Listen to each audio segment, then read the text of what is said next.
This is Off the Cuff, and I'm Steve from TorahFamily.org. I have a question for you. Is there anything at all in this world worth missing out on the best that Yahweh has for your life? No, not even close.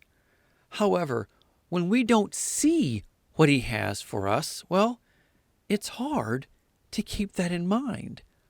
That being said, I want us to look at a familiar story found in the Scriptures. Genesis chapter 12. Yahweh said to Abram, "Leave your country, your people, and your father's household, and go to the land I will show you. I will make you into a great nation, and I will bless you. I will make your name great, and you will be a blessing. I will bless those who bless you, and whoever curses you, I will curse. And all peoples of the earth will be blessed through you." So Abram left as Yahweh had told him, and Lot went with him. Abram was 75 years old when he set out from Haran. To get a background here, we really need to back up just a couple verses. So let's look at Genesis chapter 11, verse 31.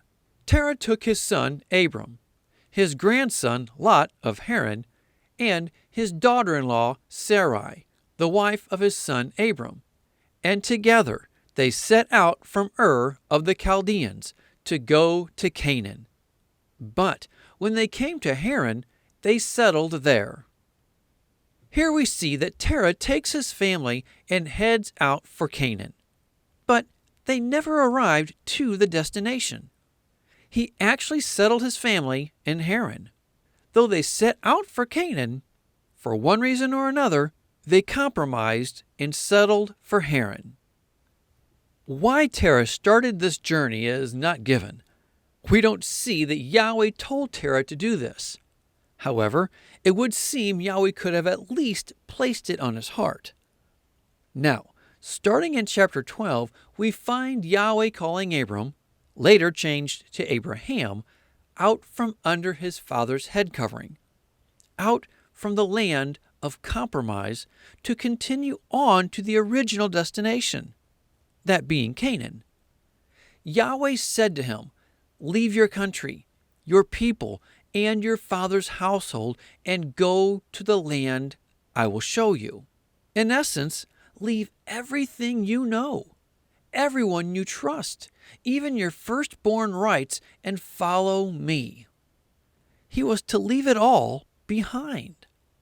Everything that made him who he was. All the familiarity that brought a sense of comfort and belonging.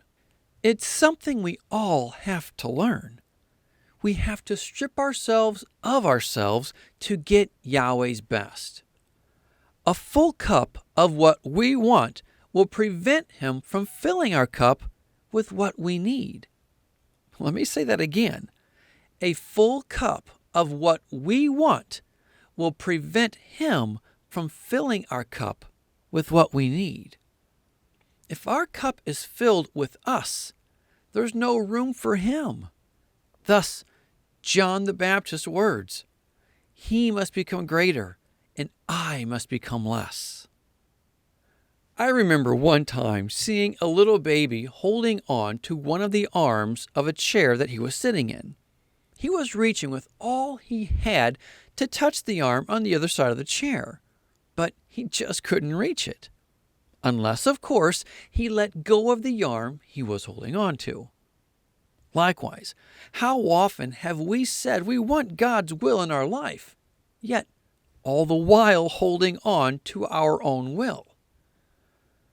Until we let go of our desires, our familiarity, and all that we expected to receive, how much can we really expect from the Father? And this is where Abram was.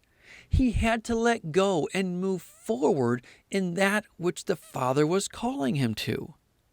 Did he? Yes. Well, sort of. Let's look at the Father's command given to him. Again, Genesis 12. Yahweh said to Abram, Leave your country, your people, and your father's household, and go to the land I will show you. So, leave your country. Check. Leave your people. Check. Leave your father's household. No check. And then go to the land I will show you. Check. I guess one could say that 3 out of 4 isn't bad. However, I'm not sure that's how the Father views obedience. He didn't leave his father's household. He took Lot along for the ride. But why? It's never indicated. There is so much in this story that we could dig into for a long time. But the point here is that he didn't completely leave his father's household. How did this affect Abram? Well, consider, when they arrived at the land of Canaan, they couldn't stay together. Abram then gave Lot the pick of the land. What did Lot choose? He chose the best of the land. Abram ended giving up that which was given to him, all because he didn't fully obey from the beginning. And then we find that Lot himself eventually left the open land and moved into one of the neighboring cities, which eventually was destroyed. What did he do with his flocks, his servants, the land? We don't know. However, one thing is for sure. That which was given to Abram was at least momentarily set to the side because of him bringing Lot.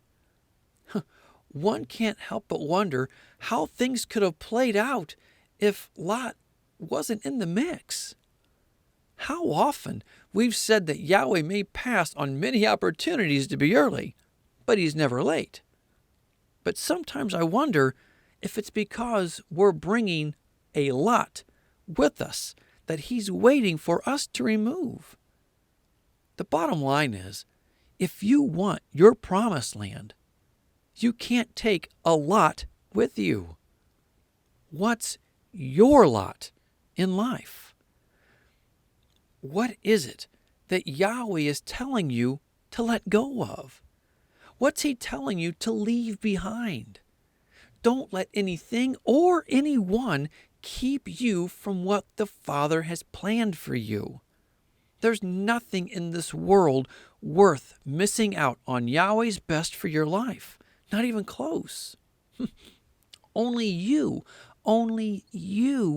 know what Yahweh is placing on your heart. It's up to you to take the necessary steps to make sure that you walk in full obedience. Examine your life today and see what lot you may be holding on to.